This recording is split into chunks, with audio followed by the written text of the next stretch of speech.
Lord's coming. In the beginning, God created the heaven and the earth was without form and void, and darkness was upon the face of the deep. In this same beginning, we read of a beginning prior to that. In the beginning was the Word, and the Word was with God, and the Word was God. And the scripture tells us in verse 14 of John chapter 1, and the Word was made flesh and dwelt among us, and we beheld his glory. The glory is of the only begotten of the Father, full of grace and truth. God's purpose was to unite heaven and earth in the man Christ Jesus, the God-man Christ Jesus. And so the Apostle Paul tells us, without controversy, great is the mystery of godliness.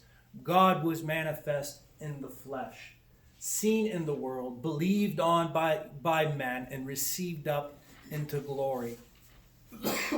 Christ is truly God with us, and he had to become man for reasons explained in this excerpt. For you see, the healings that Jesus did are all illustrative. They illustrate to us a deeper spiritual truth.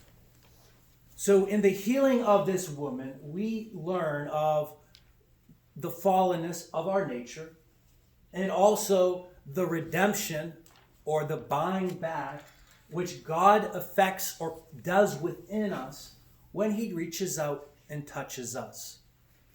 Now, the text says he was teaching in one of the synagogues on the Sabbath in 13:10.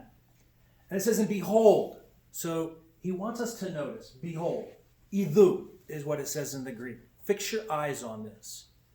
And behold, there was a woman which had a spirit of infirmity 18 years, and was bowed together, and could in no wise lift up herself. And when the Lord saw her, he called her to him, in the other passage, and said unto her, Woman, thou art loosed or set free from your infirmity. And in verse 13, and he laid his hands on her, and immediately she was made straight and glorified God. Now, think about this for a moment. Who has ever seen a genuine miracle like this? Very few people. We have charlatans today. They claim to be healers. But to actually see this in the flesh is something different. Imagine if you were the minister there, you were the chief priest, he was the chief rabbi, that's what he was, archisynagogos, and you saw this. You could potentially lose your job because you believe Jesus is the promised Messiah, and the Jewish Sanhedrin had already said you can't do that because you're going to be kicked out of the synagogue. So this man had seen, by the grace of God, a person healed, and he was hard of heart. Notice what he says. And the ruler of the synagogue answered with indignation because he had healed on the Sabbath day, and said unto the people, There are 6 days in which men ought to work. In them therefore come and be healed, and not on the Sabbath day. The Lord, verse 15, the Lord then answered him and said, Thou hypocrite, doth not each one of you on the Sabbath loose his ox or his ass from the stall and lead him away to water? And ought not this woman, being a daughter of Abraham, whom Satan hath bound, lo, these 18 years, be loosed on the Sabbath? Now, I said that this pictures our salvation, our condition, and the healing that he gives us. So I want you to notice 4 things about her condition. 3. We'll stick with 3 for the sake of time. Number 1, it says that she was bowed down and could in no wise lift up herself. Was this voluntary? No. There's part of the human condition that is involuntary. Now, we don't have time to go through the scripture on this, but I encourage you to read Mark chapter 3. In Mark chapter 3, Jesus says that the strong man, when he is armed, keeps his goods at peace, but when a stronger comes upon him, he overcomes him and spoils the house. Mankind had been brought into bondage involuntarily to the wicked one. Yes, our father Adam made the choice, but we are brought into bondage unwillingly.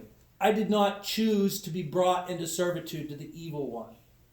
In fact, in the book of Hebrews chapter 2, it says that mankind was made subject to bondage. And in Romans chapter 8, he says the creation was subject to bondage, not willingly, but by reason of him who has subjected the same in hope. Because the creation itself also shall be delivered from the bondage of corruption and be brought into the glorious liberty of the children of God. We, like this woman, are involuntarily in a state of suffering, infirmity, an infirmity that's twofold. You're physically suffering, aren't you? A little bit. It could be worse. Could be worse. But there's still pain, Yeah. right? Yeah. This pain is brought in by the fall. And not only is there a physical ailment that we suffer, but in our spirit. St. Paul tells us in his letter to the Romans, chapter 8, verse 26, likewise also the Spirit also helps our infirmity, because we know not what things we should pray for as we ought to. We have a bodily infirmity, the old man perishes, and we have an inner infirmity or weakness. And we constantly have to struggle with the weakness. Oh, I don't want to get up and do this. Or, I don't know if this is really true. Or, worse, is God really real? Is this presence here? Why is there so much suffering? Right? So, this is the first thing. Notice her condition. It was involuntary. The second is this, is that she is incapable. She could in no wise lift up herself. If we have something that's broken, if God did not go and reach out his healing hand, we would not be healed. Even physically, we think that it's the doctor that does it, but it's God that works through the doctor. It's God that heals us, for nothing sustains itself. The scripture tells us, and Jesus was preaching one day, he said, no man can come to me, except the Father which has sent me draw him, and I will raise him up at the last day. John 6:44. But he also tells us to do the impossible, right? Where's another one? Mark chapter 3, he's healing a person that has a withered hand.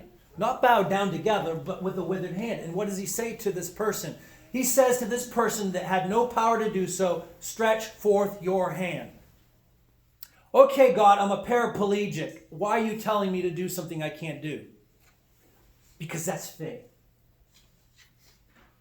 I encourage you to read Hebrews 11. You see a hall of faith.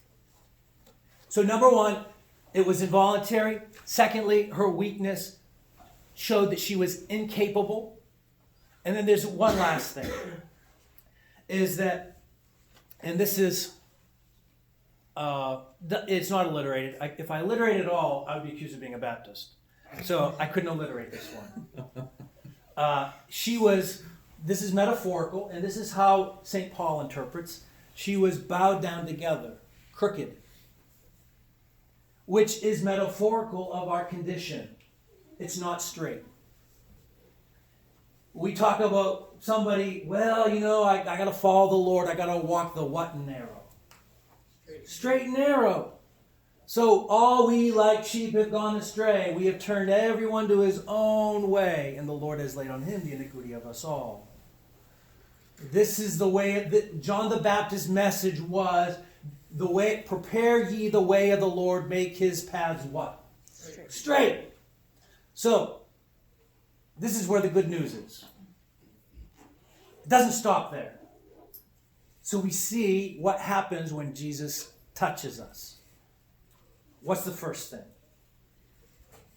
Well, the reverse of that. He made her straight. Now, the Greek word there is anorthosi. It's where you get the word orthopedic, right? Ortho, right, podos. You're walking right. So she was made upright. The good news about the Lord when he saves us is he makes us upright. It's not that we are potentially upright. He comes and dwells within us. Christ in you, the hope of glory. I am righteous because he's in me. And he fixes what's broken. That is what our good news is. Second, not only do we see a change in her, but we see a change in her actions. When we are healed by Jesus, our speech and our life changes. Notice this. And he laid his hands on her, and immediately she was made straight and what? Εδόξαζεν τον Θεόν. She glorified, gave doxology to God, like we sang at the beginning here. She glorified God. The shepherds, when they saw the miracle of God, the nativity, they said, glory to God in the highest, and on earth peace, goodwill among all, with the angels. We can glorify God. If we are truly healed by him, who would not want to leap in joy and praise to God? The last is this. Not only does it affect us spiritually, change our actions, it also impacts those around us. Verse 14, the ruler of the synagogue answered with indignation because that Jesus had healed on the Sabbath day. And most of the time it's the religious people that will get upset. You decide that you're going to make this faith real and actually reach out and feel after him, as the Apostle Paul says, and touch him. And then what happens? Oh, he's just crazy. He's going overboard. It's just a thing he's going through, or she's going through. No, it's not. You have contacted the very author of your life. This is not a thing. This is a marriage. This is a relationship. It's permanent. Sorry, the craziness isn't going away. It's not going away. It's going to get worse, like my wife said. So in sum, are we still sick? We can reach out. He extends his hand, right? He called her to him. Jesus calls to you. Come unto me, all you that labor and are heavy laden, and I will give you rest. Not just the rest in your spirit, making you whole, but physically as well. He changes us. So let us seek his healing. And when we are healed, let us allow our speech to glorify God. And let us recognize that others will not appreciate this. But let us not be discouraged by that, but keep praising God and thanking him for what he's done. May God bless us and keep us as we look forward to his glorious incarnation. Amen.